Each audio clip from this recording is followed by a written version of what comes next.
Estou muito feliz hoje, gente. E põe a mão no seu coração nessa hora. Vamos pedir para o Senhor dar um presente para a gente essa noite. Não só para as mamães, mas principalmente para elas, mas para todos nós que estamos aqui, Pai. Vem com sua graça, sobre graça e bondade. Derrama sobre nós o espírito de revelação e sabedoria. Pedimos a Ti que o Senhor fale conosco. Pedimos a Ti que o Senhor derrame sobre nós um novo nível, Senhor Jesus, de fome, um novo nível de fé, um novo nível, Senhor Jesus, de transformação. Nós suplicamos que venha sobre nós pelo poder do sangue de Jesus e fale com cada um, nos presenteando com sua maravilhosa graça pelo poder do nome de Jesus. Amém. Aleluia. Queridos, segundo dia da série de graça, e foi muito bom a semana passada. Nós começamos essa série e nós vamos falar isso por algum tempo, mas hoje eu quero compartilhar algo com vocês que confesso que para mim é um pouco difícil falar de coisas tão extremas. Às vezes eu pareço meio doido, mas a minha busca é realmente por equilíbrio. Eu gosto tanto das pessoas que são o que eu não sou, que têm o que eu não tenho, que vivem o que eu não vivo, e eu quero muito chegar perto dessas pessoas para eu aprender. Essa manhã eu tive com um cara que ministrou aqui ontem à noite, que é o João. Ele está aqui com a gente, o João Esteca, e ele tem 19 anos, cara, e Deus deu umas coisas incríveis para ele, e eu vim correndo aqui essa manhã tomar café com ele, e eu tinha fome de saber. Eu sou 20 anos mais velho que ele, mas mesmo assim, Samuel, Satanás, te repreendo, te amarro, em nome de Jesus. E eu queria aprender alguma coisa com ele, eu tenho essa fome. Então, quando você, inevitavelmente, em algum momento da sua vida, você vai perceber que você tem um monte. Você vai perceber que existe uma coisa incrível em você e você é muito confiante nela. Seja o seu emprego, seu poder aquisitivo, sua cultura, seja os seus estudos. Eu não sei na onde você se apega mais, mas provavelmente existe alguma coisa em você que você fala: isso pelo menos é legal em mim. E nós temos uma tendência de esconder os nossos vales com esse lugar. Mas quando o Senhor está falando de aplanar a nossa vida, Ele quer realmente deitar esse lugar de mais orgulho que nós temos no lugar mais assombroso que ainda podemos ter. E Deus quer nivelar a nossa vida de alguma maneira. Então, quando você tem audácia, fome, ousadia de ir até a situação, ou pessoa, ou entendimento, ou ensino que você não tinha, que você não nasceu sabendo, e você fala: eu quero aprender mais sobre isso, realmente Deus vai te equilibrar, e Deus vai te equalizar, e Deus provavelmente vai fazer coisas maiores a partir da sua vida, amém? E de verdade, o tema da minha mensagem é a supremacia da graça de Deus. E quando você vai falar que algo é supremo, você está querendo dizer que não existe outra coisa que se compare. E eu confesso que tenho dificuldade de falar de coisas tão extremistas. Por que eu tenho? Para vocês terem uma ideia, como eu tenho problema com o extremismo. Quando alguém fala para mim: cara, esse parmegiano é o melhor parmegiano do mundo, a primeira coisa que vem na minha mente é: será que esse cara já foi no mundo inteiro? Será que realmente todos os restaurantes que ele já entrou, ele não, eu não quero ver o cardápio, eu quero a parmegiana para ele, porque ele é um especialista do mundo de parmegiana. Eu tenho esse tipo de pensamento. E não é de graça que você tem, é pela graça que você tem pensamentos assim. Tem dia que eu desço a escada aqui e vem alguém com uma ideia que vai mudar o mundo. Eu estou fazendo isso de pregar o evangelho há 19 anos, e de repente tem alguém que teve uma ideia incrível hoje, e ele veio para a gente: assim que você desce a escada, cara, eu tenho uma ideia que vai mudar o mundo. Se liga, um dia uma menina falou para mim: eu tenho uma grande ideia que vai mudar a face da terra. Eu falei: qual? Vamos orar pela conversão do diabo. Eu falei: cara, eu preciso saber mais a respeito disso. Eu já tinha entendido, né? Falei: me diz mais, irmã. Né? Eu estou diante da mulher mais Salomeia. Eu estou diante de ti, Salomé. Me diga um pouco mais desse nobre entendimento. Lê, se a gente ganha o diabo para Jesus, acabou a tentação. Falei: uau, velho, que coisa incrível, né, gente? Que coisa maravilhosa. Por que eu não tive essa? Por que vocês não tiveram, gente? Como nós somos inúteis, né? Inúteis. Deus me livre. Mas eu tenho essa provocação filosófica. Quando alguém me diz uma coisa extrema, o problema do mundo é educação. Aí você fala para o cara, mas por que nos Estados Unidos as pessoas são mais estudadas que qualquer outro lugar e alguém pega uma metralhadora, entra numa escola e mata todo mundo? Deu, cara, é verdade. Então já não é mais educação o problema do mundo. Agora, com todo esse caos que eu tenho dentro de mim, diante de coisas extremas, eu quero pregar para vocês sobre o maior poder do mundo. Eu quero pregar sobre o maior poder da terra. E algum bom teólogo podia dizer, Leandro, mas o maior poder de Deus é o amor. Não, isso não é poder de Deus. O amor é o próprio Deus. A Bíblia diz que Deus é amor. Então uma ação do amor de Deus é a graça de Deus. A graça de Deus é o maior poder que emana de Deus. A graça é a coisa mais poderosa, mais alta, mais avassaladora, mais furiosamente maravilhosa. De tudo que Deus pode derramar, a graça é a coisa mais absurda. A graça é tão graça, que quando João está escrevendo capítulo 1 de Evangelho de João, verso 1, ele diz em português assim: no princípio era o verbo, e o verbo estava junto de Deus, e o verbo era Deus. Mas em grego não foi isso que ele disse. Em grego ele disse assim: o Logos era o cosmos, e o Logos se fez carne, porque se o cosmos estivesse diante de nós, seríamos desintegrados. Ou seja, ele estava pregando para a galera mais esotérica da história. E ele é o apóstolo mais esotérico da história, porque um cara que morre na ilha de Patmos, tendo uma visão de Apocalipse, consegue pôr aquelas coisas loucas num livro, ele é o cara mais chapado, biruta, louco, profético, xarabasteca que você pode conhecer na vida, era João. Então no capítulo 1, verso 1, ele já está dizendo, Deus é como o sol, e se Deus resolvesse como o sol chegar até você, ele te derreteria. Entendeu? O cosmos é a totalidade de todas as coisas, e se essa totalidade quisesse nos tocar, uau, o que ia sobrar de nós? Ou seja, Deus não toca a gente com a sua santidade, porque a santidade de Deus não admite o pecado.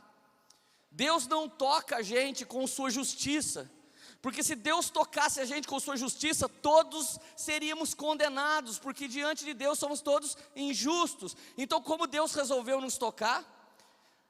O Logos, que é o verbo, a palavra, o Cristo, mesmo sendo Deus, deixou de ser Deus, se fez um pouco menor do que Deus, aliás, se fez um pouco menor que os anjos.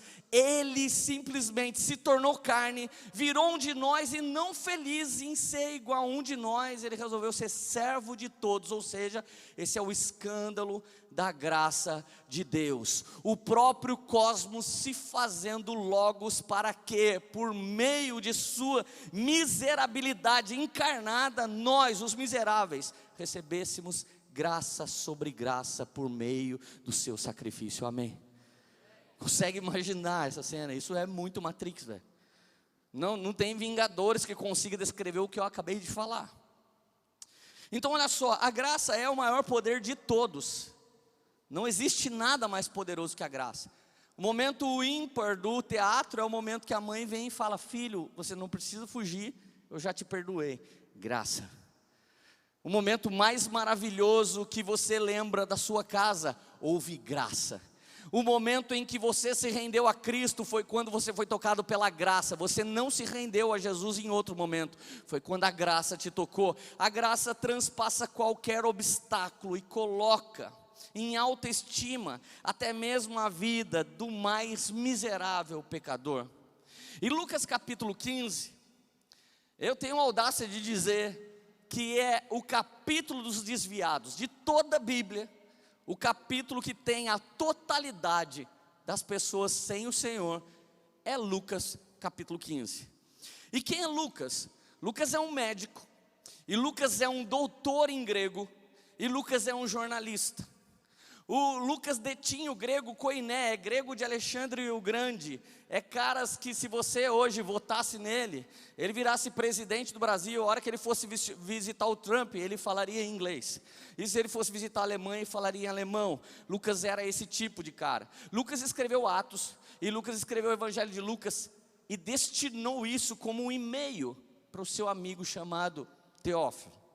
ele decidiu honrar um cara, por amor à única vida, ele reuniu testemunhas oculares. Imagina, apertou a campainha de Maria, apertou a campainha de João, apertou a campainha de todos os apóstolos, e ele queria saber: me conta o que você viu de Jesus, me conta o que você viveu de Jesus. E o interessante é que as 3 parábolas que nós encontramos no capítulo 15 de Lucas, elas estão esparramadas pelos outros evangelhos, e elas estão soltas em ordem aleatória, e ele fez questão de colocar tudo milimetricamente na ordem, segundo o próprio Espírito de revelação que estava sobre ele. Então Lucas não nos traz um capítulo 15, ele traz uma das maiores pinturas da Bíblia Sagrada. Quem é amante das Sagradas Escrituras, quem é louco por ela, ele não esquece tipo João 15, João 14, Salmo 23, mas nessa noite eu quero falar sobre talvez o clássico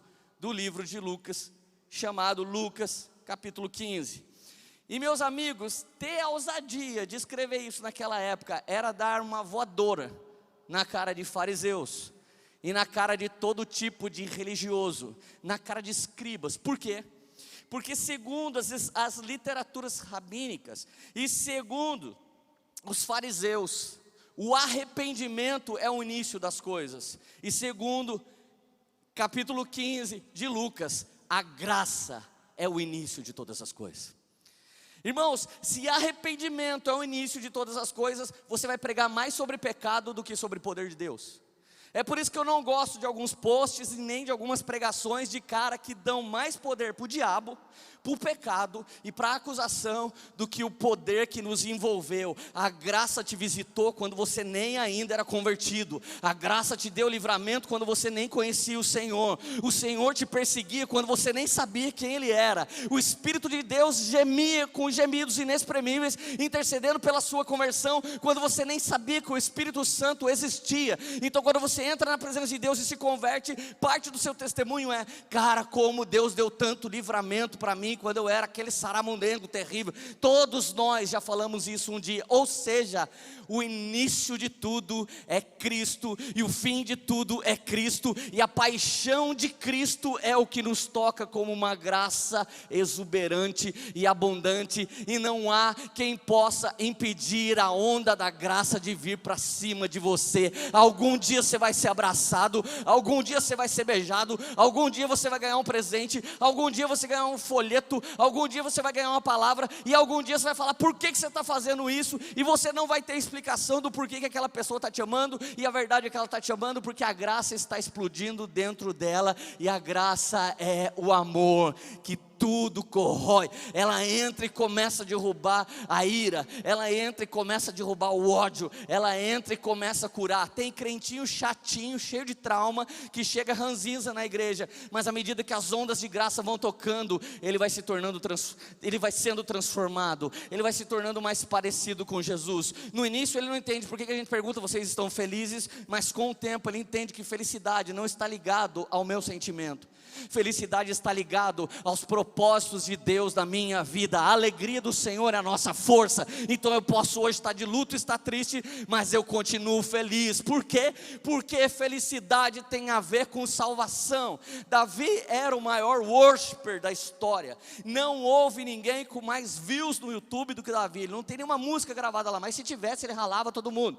Ele não tem uma música no Spotify, mas todos os salmos de Davi são canções de Davi. Ele foi um dos maiores adoradores, um dos maiores reis da história de Israel, um dos caras mais íntegros, um dos maiores guerreiros, um dos maiores conquistadores. Mas quando ele tropeça e cai, no Salmo 51, no ápice da sua queda, ele diz: Deus, por favor, me devolve um espírito reto, e dá para mim um coração inclinado a te obedecer. Não tire de mim, Senhor, a alegria da salvação. Se o Senhor falasse que ama sacrifícios, eu os faria. Claro que faria. Um cara que mandava dar 6 passos, e no 7º ele sacrificava vários bois para trazer a glória de Deus de volta para Jerusalém. Esse cara não tinha só vontade, ele tinha intrepidez, loucura e dinheiro. Cara, foram milhões e milhões de dólares de sacrifício de bois em adoração a Deus, mas de repente eu imagino ele como um carinha ensanguentado, só com o zoinho para fora, falando: Deus, se você quiser mais um sacrifício, eu faço. Se quiser mais um jejum, eu jejuo. Se quiser mais uma orada, eu oro. Se quiser que eu vou a pé daqui a Jerusalém, eu dou um jeito de andar sobre as águas, porque tem mar no caminho. Se o Senhor pedisse algum sacrifício, ó Deus, certamente eu faria. Mas não é atrás de sacrifícios que o Senhor está. O Senhor está atrás de um coração quebrantado e contrito. Ó Deus, por favor, me dá a alegria da salvação, esse espírito inclinado a obedecer, um coração reto. Sabe o que é isso? Graça de Deus. O que trouxe você até aqui foi a graça. O que fez de mim um pastor para poder te ministrar foi a graça. Então ninguém merece coisa alguma, segundo Efésios capítulo 2, é pela graça. Se fosse por obras nós nos orgulharíamos, mas é pela graça de Deus. Não podemos explicar tamanho amor que nos amou primeiro. Se hoje amamos, é porque um dia fomos tocados pelo amor que nos amou primeiro. Aleluia. Tem alguém feliz aí? Agora deixa eu falar uma coisa que tem que ser uma tatuagem dentro do seu coração. Repete assim comigo: eu vou gravar isso no meu espírito, que ele vai falar para sempre. Muito legal, vocês parecem pessoas que creem mesmo. Se fosse um curso de coach, você estava pulando que nem louco, e tinha pago 5 mil para entrar e estava feliz. Eu vou querer que você faça pior do que isso, porque é Jesus que está falando com você, não é um pastor e não é uma igreja evangélica, amém? Vamos lá? Você vai falar assim: eu vou gravar isso dentro do meu espírito para sempre. 1, 2, 3 e... Isso é uma chave que vai mudar a sua vida para sempre. Os que me amam são os que praticam. Não os que praticam são os que me amam. A ordem é essa. Quem ama, obedece. Mas quem obedece, nem sempre ama. Se você ama Jesus, você vai ficar doido para praticar as coisas que Ele deseja. Mas se você é doido para praticar as coisas que Ele deseja, não necessariamente é certo que você o ama. Porque se você o ama como Ele te amou, a coisa que você não consegue dever para ninguém é amor. Por isso que a Bíblia diz: não deva nada para ninguém a não ser o amor recíproco. Nós sempre devemos amar mais. Nós sempre devemos dar mais uma oportunidade. Não existia a palavra humildade, nem a palavra perdão antes do cristianismo vir para a terra. Eram duas coisas que estavam ligadas à fraqueza. Humildade e perdão se tornou de conotação nobre a partir do Evangelho de Cristo sendo pregado na terra. Então gravou no seu coração: os que amam, praticam. Não os que praticam é que amam. Não é por força que você caminha com Cristo, é por graça. Depois que essa graça está dentro de você, você consegue viver uma força que não é sua, mas é Cristo em você, a esperança da glória. É a partir desse amor dentro de mim que eu consigo, fazer coisas, fora do natural, coisas sobrenatural. Então já não sou eu que faço, é Cristo que vive em mim, para que ninguém se vanglorie. Tem alguém feliz ainda? Então vamos lá, Lucas capítulo 15, verso 1. A graça alcançando os de fora. Quando a Bíblia fala de ovelha, a Bíblia está falando de humanidade. Ele podia pegar qualquer animal, mas o animal mais dependente de cuidado, um animal que depende de um bom pasto, um animal que depende de um bom pastoreio. Então ele compara a terra com ovelhas. Toda vez que a Bíblia está falando de ovelhas, a Bíblia está falando de um chamado universal. Ele chama a terra para que Ele seja o bom pastor da face da terra. Agora olha só o capítulo 1. Todos os publicanos e pecadores estavam reunidos para ouvi-los. Quem que estava reunido? Pecadores e publicanos. Irmãos, publicanos eram os cobradores de impostos, os caras ligados a cobrar imposto e a política. Olha que até a Bíblia dá uma outra categoria para esse tipo de pecado. Essa carga tributária que o Brasil joga sobre a gente, e essa nova política está tentando dissolver, irmãos, ore por isso. O Brasil precisa de uma reforma de previdência, o Brasil precisa dessa reforma tributária, porque só assim você consegue subsistir em meio a tantos impostos. Então, os publicanos se reuniam junto dos pecadores para ouvir Jesus. Note que Jesus atraía para ele pessoas que a igreja já não atrai mais. Antes de eu começar a ser pastor dessa igreja, eu falava assim para Deus: eu quero que as piores pessoas da cidade tenham coragem de vir para essa igreja. E sabe quem mais bateu na gente? Os religiosos. Eles chamaram a gente tanto de porta larga que tem 3 portas bem largas, cabe qualquer pessoa entrando aqui. E o que eles nunca pararam para pensar é que a porta da arca era bem larga para entrar qualquer animal. E todos os animais que entraram na arca foram salvos. E animal se remete a quem? Criaturas. E criaturas ainda não são filhos. Filhos são aqueles que reconhecem o senhorio e a salvação de Jesus Cristo em suas vidas. Ou seja, somos ovelhas até nos tornarmos filhos. Somos criaturas até nos tornarmos herdeiros de nosso Senhor e Salvador Jesus Cristo. Ou seja, mantenha a porta da poema mais larga possível, para qualquer pessoa que se sentiu julgado em algum lugar, se sinta atraído por Jesus. Se alguém quiser tornar esse lugar uma religião, vá com o diabo que te carregue. Se alguém quer manter esse lugar como um lugar de graça e transformação, seja bem-vindo. Precisamos de você, porque queremos continuar estendendo a mão para qualquer pessoa, em qualquer situação de pecado, em nome de Jesus. Aleluia. Eu me lembro um dia, uma mocinha se separou, ela se divorciou, e ela não queria fazer isso, mas o marido dela chutou ela, arrumou outra mulher e foi embora. Aí ela foi até o líder religioso dela e falou assim: se falar que líder é, você vai saber que líder, meu marido me deixou. Ele disse: mas agora você não pode mais participar da comunhão dos santos aqui, porque agora você é divorciada. Ela foi indignada para casa: mãe, você acredita que eu fui lá na igreja e eu pedi pro líder religioso e não estou querendo pecar aqui, gente, com esses irmãos. E aí eu falei assim: meu líder, meu marido me deixou. Daí ele disse: então, mas agora você não pode mais participar. Daí ela: filha, você não presta mesmo. Mãe, mas foi meu marido que me deixou, eu nem sabia de nada. Se fosse boa, tinha segurado o marido em casa. Esse é o tipo de discipulado de fariseu. E se alguém discipula aqui as pessoas assim, é o diabo que te ensinou a discipular assim, não foi Jesus. Porque você não mensura a pessoa porque ela tropeçou, você estende a mão para ela e com o maior poder do mundo você ergue ela em Cristo Jesus, a esperança de transformação. É assim que discipula pessoas. Cara, não vai dar para nós agora, mas fecha os olhos que eu vou orar aqui, Jesus vai fazer um milagre na sua vida, em nome de Jesus, vamos orar. Aí essa menina, daí a mãe dela falou assim: vou te falar uma coisa, filha. Ela: o quê? Vai para Poema. Daí ela: como assim, mãe? Só todos os pecadores pior que eu conheço da cidade, vai lá. Estava falando 6. Daí ela veio no culto.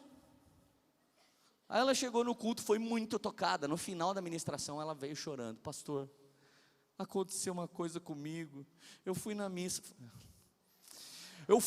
Desculpa, gente. Eu fui lá e aí meu líder falou para mim que eu não podia mais isso, aquilo. Ela: eu posso vir aqui? Eu falei: pode. Mas você me recebe? Eu falei: recebo. Dei um abraço nela, orei por ela. 10 semanas depois, estava a velhinha junto com ela aqui. Estava com uma carinha de bonitinha, de Jesus. Eu desci, ela: sua bênção, pastor Leandro. Eu recebo a bênção, ela deu um beijinho na minha mão, olha, velho, Deus abençoe. Irmão, já fiz coisa aqui que você não acredita. Um dia uma senhora bem louca, ela entrou na fila assim, ela tinha uns tiques assim. Lembra do Zed da Locademia de Polícia? Ela estava assim, e vocês ficam rindo, mas eu não posso rir. Aí ela olhou para mim e falou assim: dá um passe em mim. Aí eu vou falar: não, que não é espiritismo, coisa de religioso. Falei: claro, fecha o olho. Aí ela fechou o olho e pôs a mão na cabeça dela. Passe para fora dela, diabo. Nome de Jesus. Irmão, não estou nem aí com quem vai me chamar. Eu quero assinar contrato. Recebeu Jesus do seu coração? Fechou. Esse é o nosso negócio. Eu quero fechar contrato essa noite. É só isso que eu quero. Eu quero você com seu nome no livro da vida. É isso que eu espero essa noite.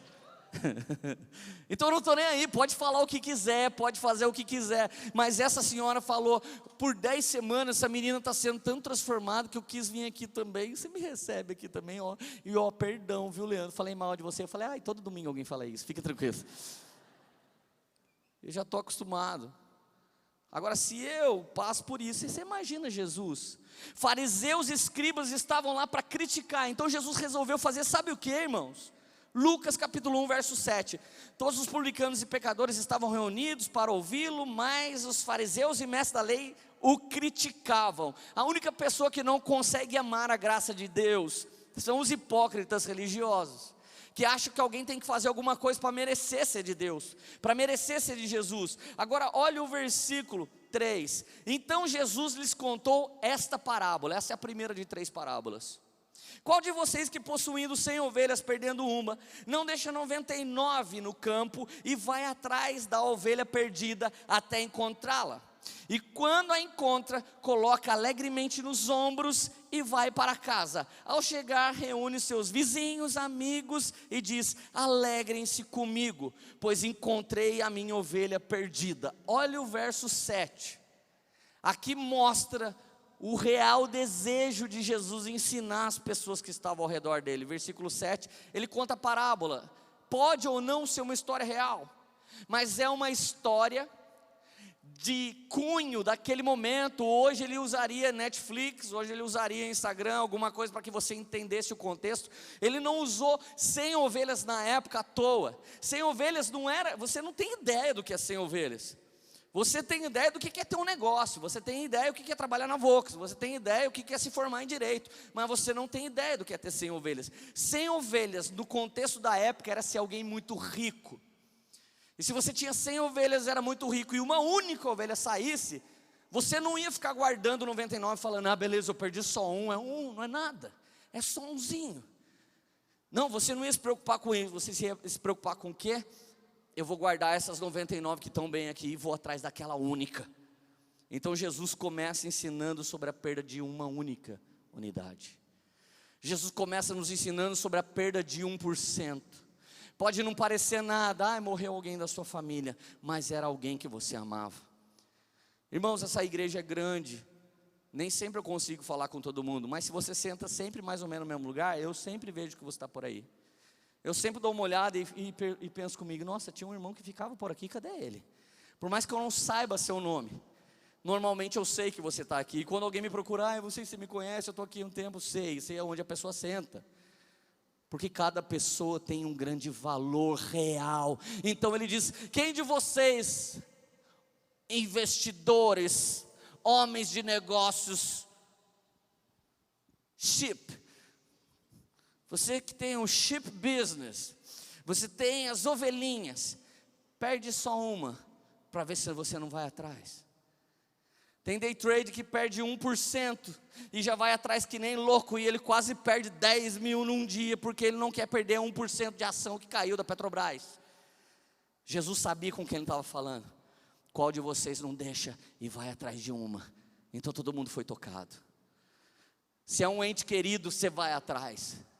Se uma pessoa necessita, que vai atrás, mas errou. Então diz para uma mãe que está aqui, que o filho dela errou. Fala para ela assim: mãe, seu filho errou, manda ele caçar sapo.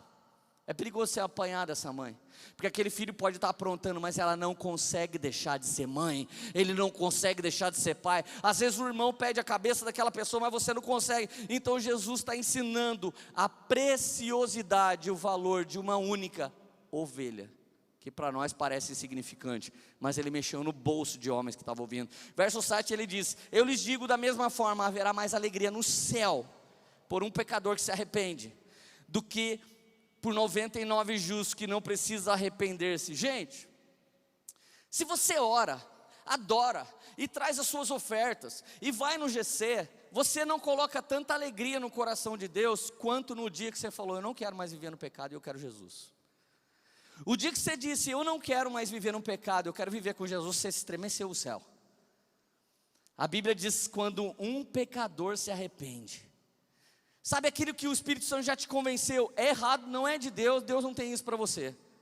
Você está só sendo convencido, mas quando você deixa o Cordeiro de Deus tirar o pecado de você, é o dia que a festa aqui na Poema, se a gente vê essa história, e também a festa no céu. Então ele diz, se um pecador se arrepende, existe festa. Mas ele está falando de quem, gente? Da humanidade. Essa primeira parábola fala da humanidade. E quem, nossa, abra aqui para mim alguém que é muito forte aí, por favor. Cara, presta atenção. Ovelha precisa de pastor. O liderado número 1, ele precisa de um tutor. As crianças que a gente estava ministrando aqui agora através do teatro, elas precisam do cuidado dos pais. Você não deixou as crianças sozinhas lá fora, elas têm um líder lá fora. A gente não pode deixar o seu filho lamber a tomada durante o culto.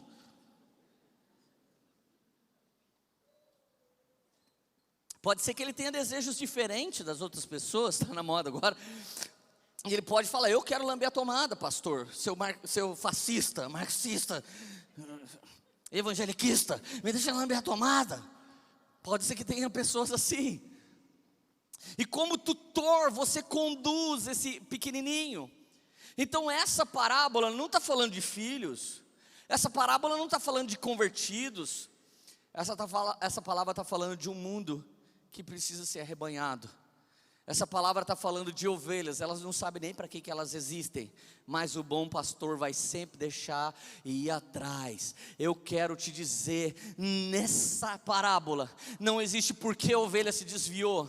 Nessa parábola, não existe um porém, um entretanto, só se a ovelha fizer isso que ela volta. Não existe, nessa parábola existe, ela escapou e ele vai atrás. E quando vai atrás, coloca ela nas costas com alegria e volta. E não volta sozinho, mas chama seus amigos e pede para eles, vamos celebrar comigo. Moral da história, há mais festa no céu quando um pecador se arrepende do que quando você ganha na Mega Sena. Há mais festa no céu quando um pecador se arrepende do que quando você consegue um novo emprego. Há mais festa no céu quando alguém para de ser acusado pelo acusador e para de viver debaixo do jugo da religião e diz, eu quero Jesus porque Ele me ama mesmo assim, e o meu trabalho não é mudar, é o dele de me transformar. Eu recebo você, Jesus, como meu Senhor. É disso que essa passagem está falando.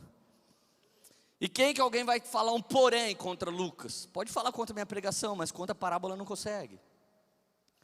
Quem que vai rejeitar? Não, isso me irrita. Talvez você seja um fariseu e por isso você fique irritado com uma palavra de amor. Então Deus ama. E Ele recebe de volta alguém que arrebentou com tudo? Sim. Mas como assim? A prova é que Ele não te pegou ainda naquelas coisas que você ainda não parou de fazer.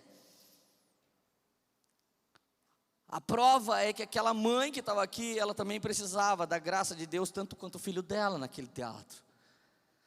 Sabe, olha isso. A ovelha, ela se perdeu sozinha.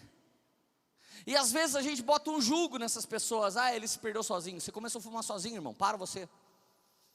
Você começou a se prostituir sozinho, agora você quer que a gente faça o quê por você? Esse não é o coração de Jesus.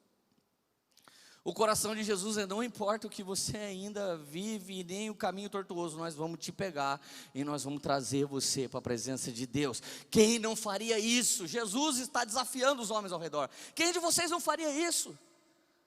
Gente, você sabe da garota que caiu da lancha esses dias e morreu? Morreu lá uma modelo. Então as pessoas falaram na mesa, mano, você pulava? Velho, eu pulo de susto. Eu não pulo porque eu quero. Não precisava nem ser a minha mulher, podia ser o marido de alguém. Caísse da minha lancha, eu ia ir atrás. Eu não consigo não ir. Eu lembro que um dia eu estava numa igreja. Gente, foi muito engraçado. Uma criança começou a ficar roxinha assim, ó. Do meu lado é a mãe. Santo Jesus, poder, Espírito Santo. Eu simplesmente fui nas costas do neném e fiz assim. Pronto. Minha mãe, que isso? Eu falei, o mestre Miyagi me ensinou. Gente, você tem que salvar uma criança. Você consegue? Não, não é meu filho. Eu não consigo. Eu não consigo não responder a uma ovelha precisando. E eu sou mau. Imagina o Senhor que é bom, se Ele consegue ver alguém precisando de algo, se Ele não vem correndo para fazer. Mas vamos lá, a ovelha fala só de 1%, vamos aumentar a porcentagem disso. No verso 8 desse capítulo 15 ainda, começa uma nova parábola. É a parábola da moeda perdida, a parábola da dracma nas Bíblias mais tradicionais. Agora não fala da humanidade, agora não fala dos de fora, agora fala do de dentro. Deixa eu ler o texto para eu contextualizar bem isso para você. Verso 8. Ou qual é a mulher que possuindo 10 dracmas, e perdendo uma delas, não acende uma candeia, varre a casa e procura atentamente até encontrá-la? E quando a encontra, reúne as amigas e vizinhas para fazer fofoca. Não, alegre-se comigo, pois encontrei a minha moeda perdida. Verso 10, moral da história de novo. Eu lhes digo, da mesma forma, há mais alegria na presença dos anjos de Deus por um pecador que se arrepende. Vamos lá. Uma moradora do Minha Casa Minha Dívida de Israel, ela morava numa casa que não possuía nem janela. Então se você está sofrendo lá no MRV com o teto baixo, é que você não sabe o que era morar numa casa judaica, sendo alguém bem humilde. Essa casa não tinha janela, essa casa tinha uma porta, porque você tem vizinho em cima, vizinho embaixo, vizinho do lado, vizinho atrás, vizinho do outro. Irmão, existe casa geminada, existe casa que é colmeia. As casas de Israel nessa época era uma colmeia. Então, irmão, dá glória a Deus que se você está morando mal, você está morando muito bem, você não sabe o que era morar nesse lugar. Quando essa mulher entrava em casa, ela perdeu uma dracma. E a dracma era um presente que o marido dava para sua mulher. E uma dracma, irmão, era muito dinheiro. Era mais ou menos um cara guardar o dinheiro o ano todo, chegar no dia das mães, dar um presente para valer para a mãe. Então 10 dracmas uma mulher usava, estilo essa tiara que minha filha está, a Lília está com uma tiarinha assim. As mulheres daquela época, elas colocavam uma tiara com as 10 moedas penduradas. O que significava? Que quando ela casou, ela ganhou uma. Que quando fez bodas de bambu, ela ganhou outra. Quando ela teve um filho, ela ganhou outra. Cada vez que a mulher tinha uma conquista, ela ganhava uma dracma. Ela se formou mesmo sendo dona de casa em psicologia, direito. Ela se formou em filosofia. Então chegava na formatura, o marido ia lá e dava uma dracma de presente. Quando ela tinha 10 dracmas, sabe o que ela era considerada? Uma mulher de valor. Então quando você ia para uma festa, era dia de você botar suas dracmas na cabeça e sair que nem o Kiko.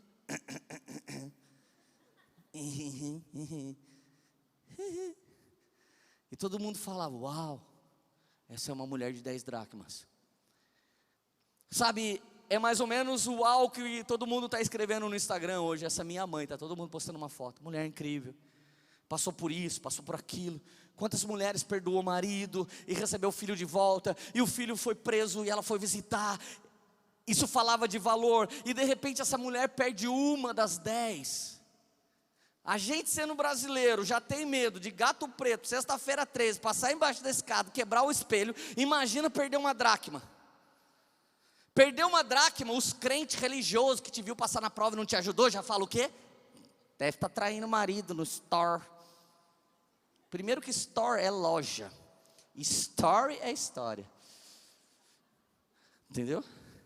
Para de falar store, que é feio. Aprendi com o Samuel. Do speak English? Spico. Ele responde sempre spico. Presta atenção, essa mulher perde.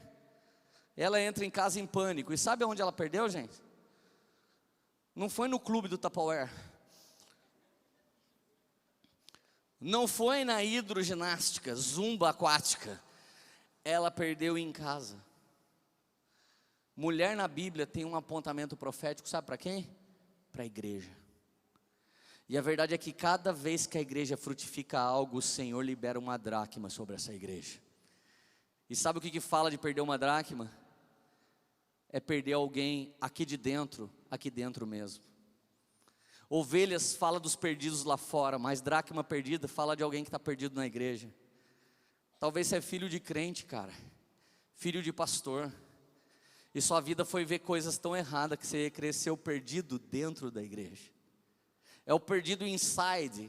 O cara, ele ora, ele vem na hora da oferta, ele adora, mas ele está dentro da igreja sem saber o valor e o verdadeiro sentido da vida. Existem crentes, cara, que deveriam ser mestres, mas estão em depressão e estão tentando se matar. Isso fala de uma dracma perdida. E como nós, igreja, fazemos com essas pessoas? Se você é essa igreja madura e crê que Deus deu pessoas para você discipular, pessoas para você evangelizar, se você conhece alguém que já te evangelizou, mas hoje está frio, ele é uma dracma que está se perdendo aqui dentro. Mas eu tenho uma boa notícia: essa parábola só explode de alegria quando a dracma é encontrada. Você pode ser um crente de berço, que se esfriou por tanto ver coisas ruins. Existe uma igreja que está prostrada, acendendo a candeia e varrendo a casa, e te procurando, querendo te dizer: irmão, você pode ter sido perdido dentro da própria igreja, mas a gente ama você e a gente está prostrado. Sabe como essa mulher faria? Ela abriria a porta e acenderia a lâmpada e ficaria de quatro, porque tinha pó também naquela casa. Se lavava os pés para entrar em algumas casas, era árido, era pobre, ninguém tinha como contratar uma diarista. Então ela começava a passar a mão pelo chão. Talvez a igreja, cumprindo Lamentações 3:22, põe a boca no pó. Talvez assim haja esperança. Para de se prostrar, mamãe, papai, líder, pastor, deita no chão e chore pelas pessoas que estão perdidas no nosso meio. Eles sabem falar aleluia, eles sabem falar paz, sabem cantar canção, mas não conhecem o verdadeiro valor de ser encontrado em Cristo. Mas como que você faz isso? Não é pela sua força. Acende a luz significa: hoje nós estamos queimando tudo junto, a luz está acesa, nós estamos pegando fogo. Mas terça-feira à noite você vai estar sozinho, meu irmão, e você vai ter que usar a autoridade que a graça de Deus. Acende a luz de Deus que está dentro de você. Começa a clamar dentro da sua casa, começa a orar. Então não tem pastor, não tem líder, não tem ninguém, mas a graça de Deus te deu autoridade para entrar com confiança diante do trono da graça de Deus, a fim de alcançar graça e misericórdia. Em que dia? No dia mau. O autor de Hebreus escreveu isso no capítulo 4, versículo 17. Entra confiadamente diante do trono da graça de Deus, a fim de alcançar graça e misericórdia. Cara, em nome de Jesus, clama, ora, arregaça as mangas, acende a candeia, se prostra e começa a procurar. E você que está perdido, aqui dentro, nós já te achamos, mano, e nós estamos orando pela sua vida. Nós estamos querendo te pegar, nós estamos sempre querendo pegar você e dar uma chacoalhada. Eu sei quanta promessa Deus tem com quanta gente aqui, mas deixa eu te falar, a perda agora não é só uma unidade, é 10%. À medida que Jesus vai contando a história na narrativa de Lucas, vai aumentando a porcentagem de perdidos. Ele começa com um dia feliz, tem 99 cheio, mas um perdido. Mas ele dá um segundo passo, tem 9 bem, mas tem um perdido, 10%. E aí ele aperta um pouquinho mais da pressão do turbo, e agora ele não está falando mais nem dos de fora, nem dos de dentro. Então ele vai para a terceira parábola dentro do mesmo capítulo, versículo 11. Agora ele vai falar de herdeiros. Agora ele não está falando de alguém que cresceu na igreja. Agora ele não está falando de uma ovelha lá do mundo. Agora ele está dizendo, ele está falando de herdeiros. Você sabe quem você é. Você sabe que você tem uma herança. Você sabe que tem uma promessa. Deus já te falou. Você tem noção do seu chamado. Você já viveu parte dele. Você já orou e Deus já ouviu sua oração. Você passou a graça de Deus, você passou a compreender ela atuando dentro de você. Você passou a orar, a jejuar, a dizimar, e você passou a liderar, e você viu a coisa funcionar. Ou seja, se tornou participante dos tesouros celestiais, participante das conquistas em Cristo Jesus nos lugares celestiais. Tem alguém entendendo o que eu estou falando? Mas de repente, como filho pródigo, você falou: pai, me dá parte da minha parte da herança que eu quero vazar. Eu vi gente muito boa aqui com a gente um dia chegar: Lê, meu tempo aqui acabou. A pessoa não veio nem me perguntar, como meu líder espiritual, você acredita que meu tempo aqui acabou? Não, ela veio me avisar. E quando alguém vem me avisar, meu tempo aqui acabou, eu falo: vai com Deus. Você disse que Deus falou com você, até parece que o pastor vai entrar no meio dessa conversa. Vai que vai. Muitos desses eram filho pródigo, falando que ia pegar parte dessa herança e de tudo que Deus deu aqui e falar: eu vou viver isso em outro lugar. E eles não foram enviados, eles saíram daqui.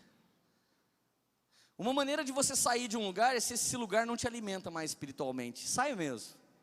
Se o óleo não escorre mais da liderança sobre você, sai mesmo.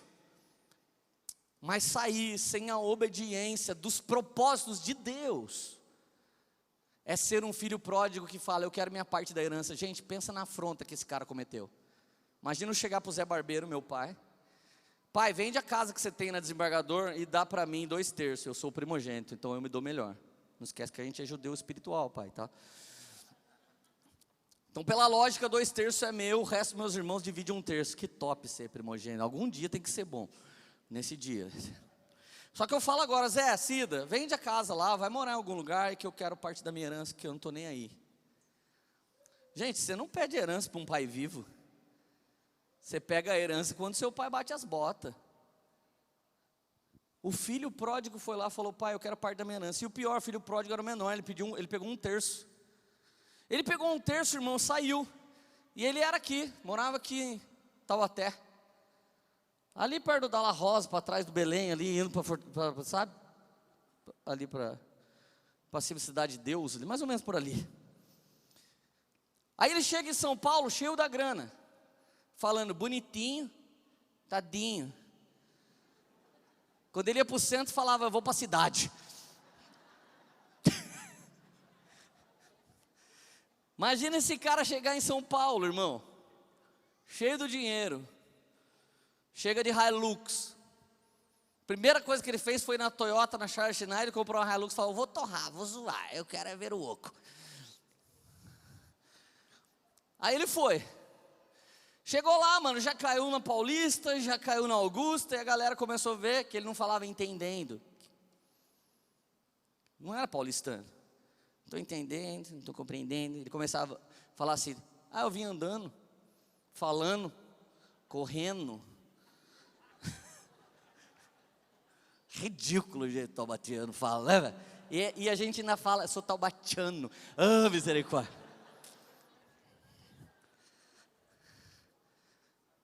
Terrível, né, velho? Salva Taubaté, Jesus. Quando você chega falando desse jeito, com o dinheiro no bolso, todo mundo acha que você é o quê? Caipira. Caipirão apavorando. Assim é todo cara que um dia foi espiritual e acha que agora vai ser natural. Você é um caipira espiritual. Você não vai para o mundo como natural. O que é natural? O cachorrinho pega a cadelinha na rua e isso é natural. Você é ex-espiritual, ou seja, o que você virou agora? Carnal. Toda vez que você tentar curtir o mundo, existe uma lei espiritual dentro do seu coração falando: na casa do seu pai era melhor, na casa do seu pai existia verdade. Então não adianta, crente desviado, você achar que você vai ser natural. Você não pode mais fazer o que o povo do mundo faz, porque para eles é natural, para você se tornou antinatural. Existem 3 tipos de pessoas: os espirituais, os naturais e os desviados, os carnais. Cara, eu lembro do moleque, velho, foi animal. Ele saiu da igreja, desviou, pegou uma mina, foi um motel. Coisa que acontece numa igreja chamada Poema. Aí chegou no motel, escuta isso, irmão, deitou na cama.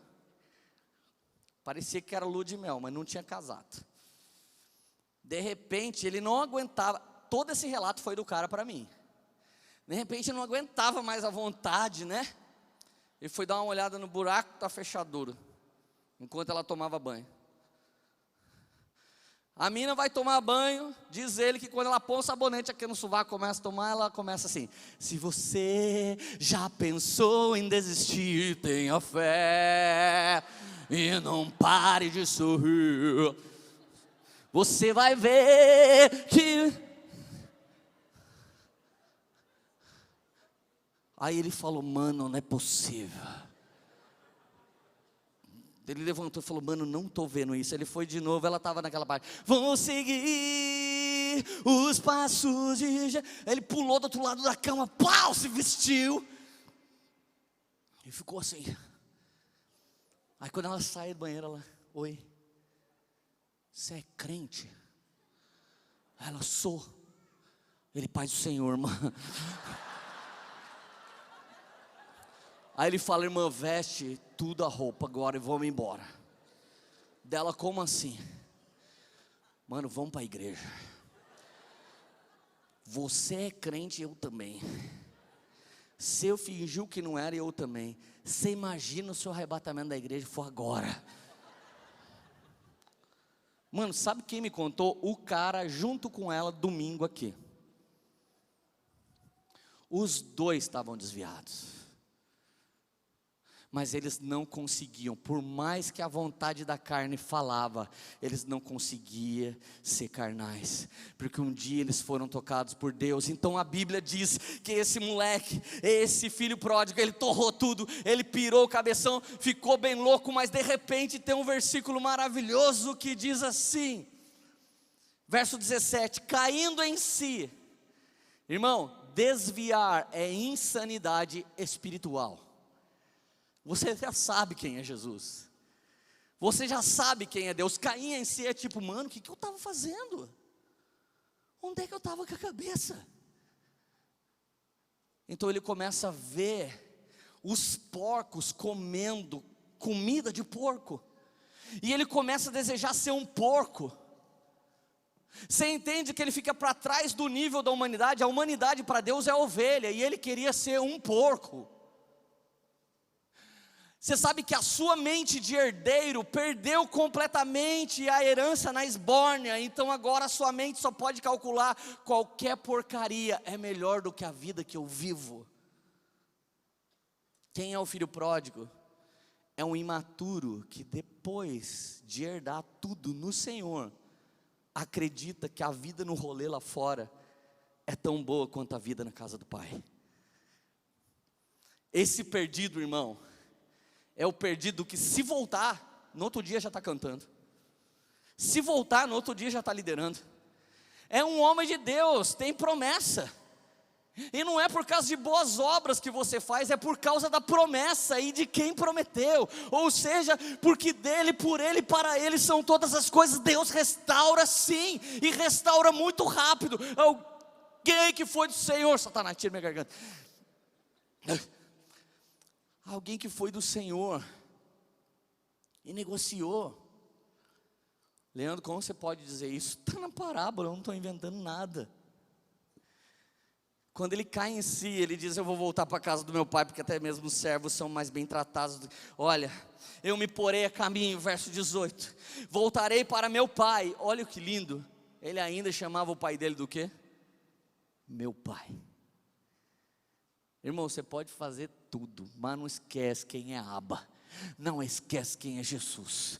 Pode até esquecer o caminho da Poema, vá para outra igreja, mas volta para o seu Pai. Volta para aquele que sacrificou a vida por você. Volta para onde o Espírito Santo de Deus está te levando. Mas volta, e volta logo. Volta, em nome de Jesus. Mas olha o que ele volta tentando fazer. Olha a religião como está dentro até do desviado.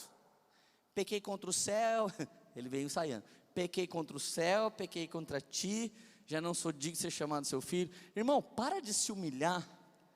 Se Jesus já se humilhou por você no Calvário. A incredulidade fez você ir, e a religiosidade quer fazer você merecer a volta. Vou falar de novo. A incredulidade fez você ir, e a religiosidade faz você querer jejuar quando está voltando. Você não tem força nem para voltar pelo caminho. Quem disse que você tinha que jejuar para voltar? Seu jejum significa que você está pagando o preço do preço que só o sangue de Jesus podia ter pago? Não é o seu jejum, não é o pequei contra o céu, não é o pequei contra ti que vai fazer você voltar. O toque de Deus já estava em você quando você foi convencido. O toque de Deus estava em você quando você estava voltando. E o Deus do toque está indo de encontro para te abraçar no momento que você está voltando. A Bíblia diz no verso 20: a seguir se levantou-se e foi para o pai. Olha como não é heresia o que eu estou te ensinando.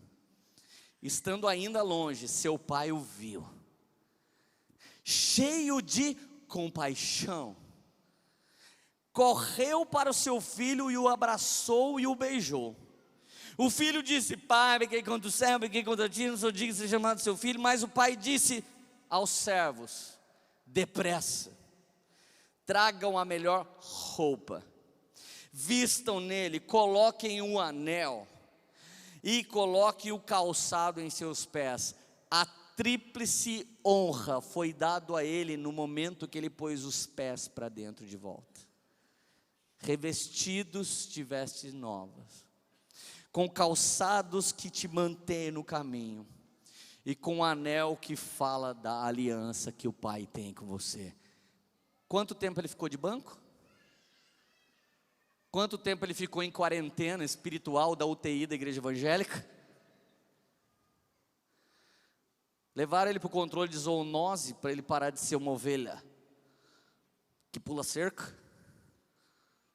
Não, meus amigos. Existe uma história de Flávio Josefo, que um filho que desonrou o pai nesse grau, se entrasse pelos portões da cidade, as pessoas começavam a apedrejar ele na porta, ele não chegava até a casa.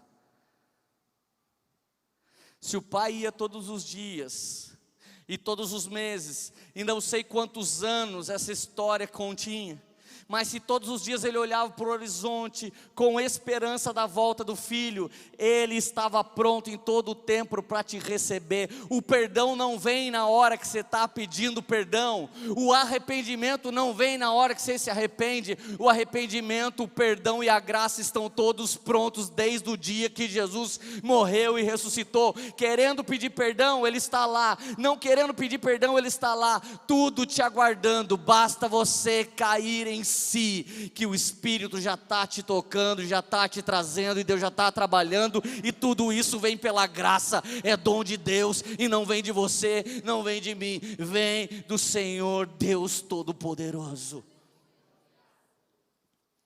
Então sabe o que significa essa passagem? Que o pai levanta, atravessa a cidade correndo. Eu quero que você imagine um pai judeu agora, velho, que usava vestido que nem mulher, de túnica.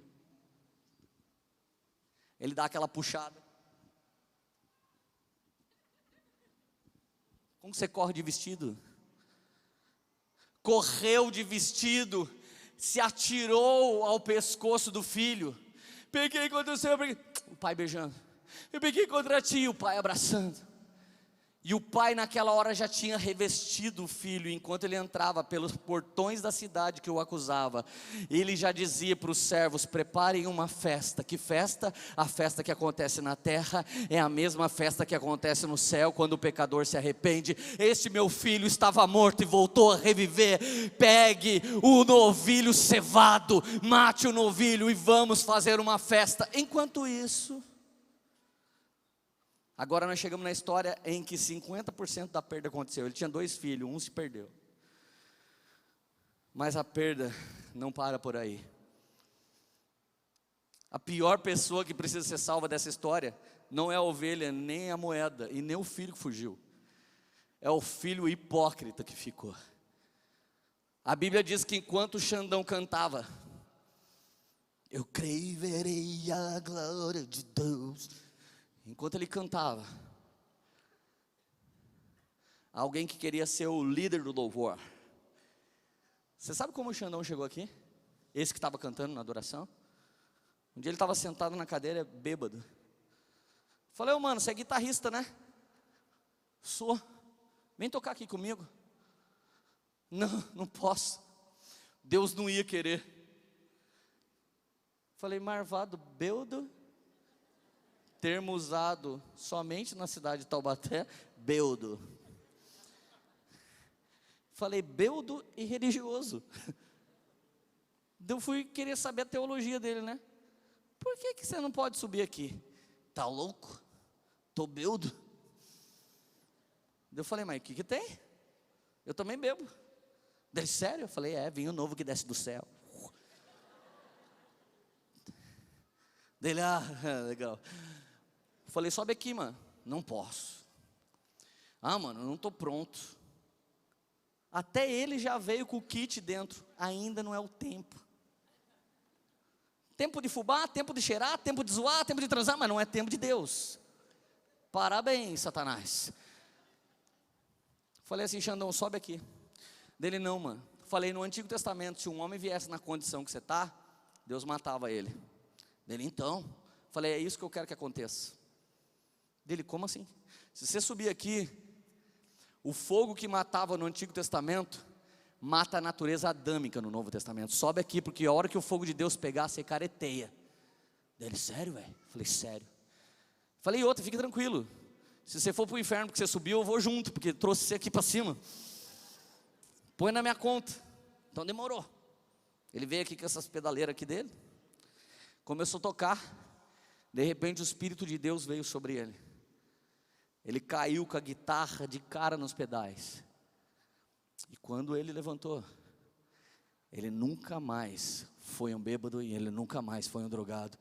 E hoje ele é o pastor Xandão aqui na nossa igreja.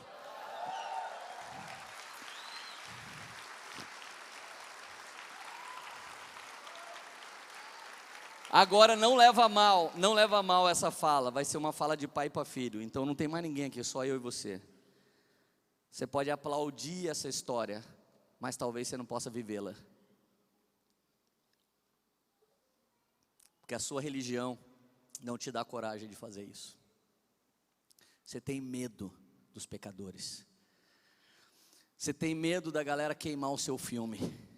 E eu já não era mesmo um cara legal, então o que tem eu queimar o filme agora? Eu não estou preocupado qual é a condição que você está e nem preocupado com a condição que as pessoas vêm para Poema. Eu estou preocupado que nunca falte pão e vinho aqui e que não falte a presença do pai da parábola, porque se ele estiver aqui, ele vai para cima de você e ele vai te agarrar. Você pode vir com as suas vãs filosofias e desculpas, mas ele vai te abraçar e ele vai mandar fazer uma festa, e ele mandou fazer essa igreja, e ele paga a conta desse lugar e manda pôr luz, fumaça, banda, e a única coisa que ele deseja: volta para mim, porque você é o meu filho amado, que eu tenho tanto esperado. Mas o filho mais velho, ele chega, vê o som, percebe a festa e pergunta para um dos servos: o que está acontecendo aqui? Esse é o mais perdido de todos. Porque ele não pergunta para o pai, ele é filho do pai. Por que você não ora e não pergunta o que Deus está fazendo? Vai perguntar para um cara lá fora: o que está rolando no culto hoje? É que um filho voltou. O meu irmão, o cara que torrou tudo, sabe o que ele faz? Agora quem está para fora é ele. E ele fica lá emburrado com o pé na parede, de braço cruzado. O pai sai lá fora e fala: meu filho, olha que pai bom, gente. Que pai maravilhoso. Deus não é como a gente. Deus não pega mal do jeito que a gente pega. Deus não é religioso como a gente é. Então o pai da parábola vai lá fora e fala: meu filho, o que está acontecendo? Pai, eu tenho estado com você há tanto tempo. Eu tenho te honrado em todas as coisas. Sou líder GC, não sei o que. Eu venho na limpeza. Tá louco? Eu vou de bicicleta, vim no culto. Eu sou líder GC, eu dizimo, primicio,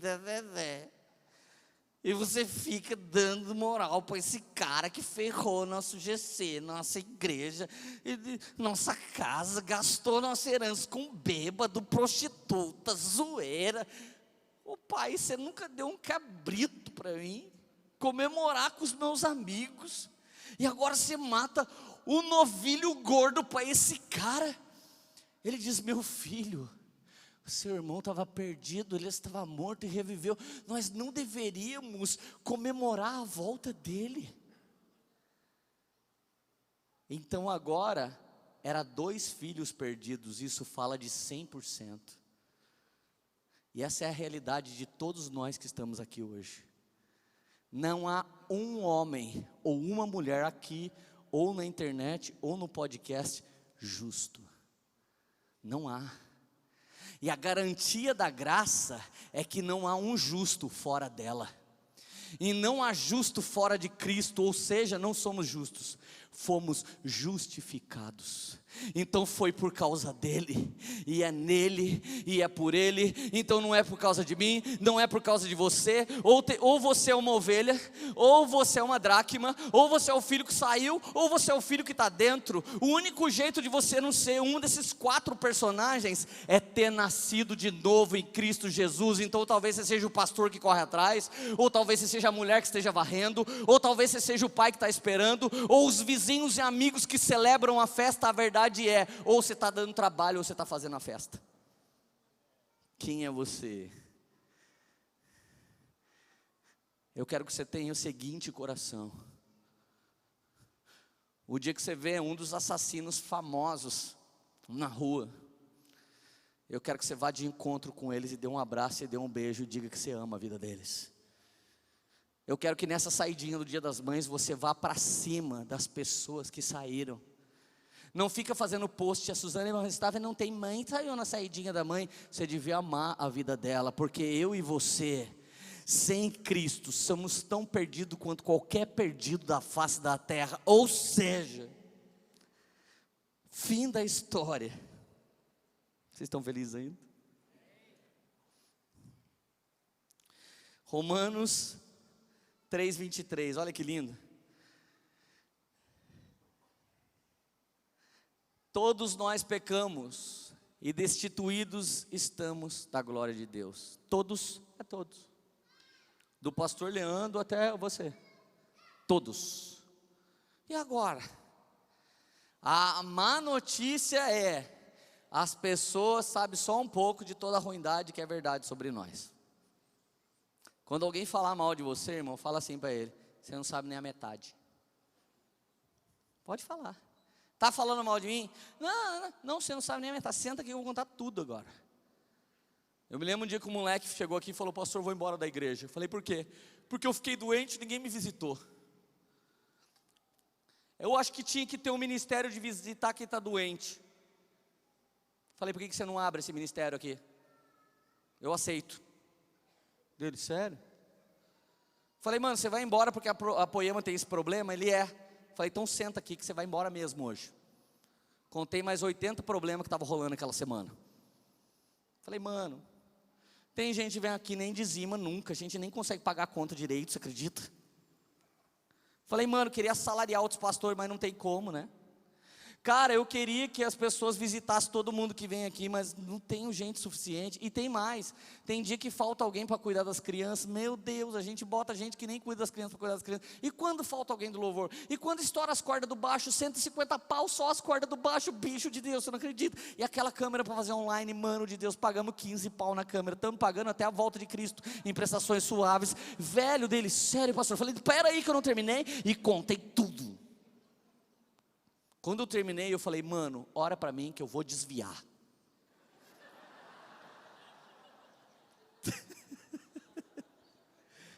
Ele disse: ô louco, pastor, é sério? Eu falei: mano, eu tô pior que você, velho. Em nome de Jesus, faz um favor. Ele falou: o quê? Eu ordeno você, pastor, fica no meu lugar, deixa eu voltar a ser cabeleireiro, eu não aguento mais ficar aqui. Ele: cara, posso orar por você? Daí ele não foi embora.